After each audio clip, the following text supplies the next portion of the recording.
எங்க வீட்ல யாருக்குமே கோவக்கா ஃப்ரை செஞ்சா பிடிக்கவே பிடிக்காது. அதனால எப்பயுமே கோவக்கா வாங்குனா, இந்த மாரி பொடியா கட் பண்ணிட்டு, கொஞ்சமா தேங்காய் பால் எடுத்து பால் கறி மாரி செய்வேன். சூப்பரா இருக்கும்.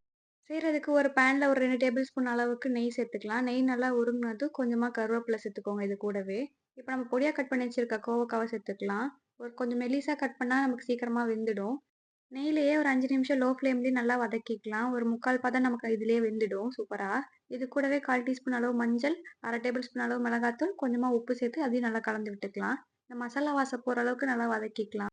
சைடுல எல்லாம் சுருங்குன மாரி இருக்கும் கோவக்கா. அப்ப நமக்கு நல்லா வெந்துருச்சுன்னு தெரிஞ்சிடும். இப்ப நல்லா வதங்குனதும் நம்ம ஆல்ரெடி எடுத்து வச்சிருக்க தேங்காய் பால் சேர்த்துக்கலாம். இதில நம்ம தண்ணி சேர்க்கவே இல்ல. கரெக்ட்டா 1/2 மூடி அளவுக்கு எடுத்திருக்கேன். நல்லா திக்கா இருக்கணும். தண்ணியே நம்ம சேர்க்கக்கூடாது. இது நல்லா நம்ம கொதிக்கட்டும். கொதிக்க கொதிக்க இந்த அளவு கெட்டியா இருக்கும். கெட்டியானதும் நம்ம ஆஃப் பண்ணிட்டா அவ்வளோதான். சூடான சாதத்தில போட்டு சாப்பிடும்போது சூப்பரா இருக்கும். கோவக்கா பிடிக்காதுன்னு இனிமே யாருமே சொல்ல மாட்டாங்க. இந்த மாரி செஞ்சு குடுத்தா. ட்ரை பண்ணி பாருங்க. இந்த ரெசிபி எப்படி இருக்குன்னு சொல்லிட்டு கமெண்ட் பண்ணுங்க.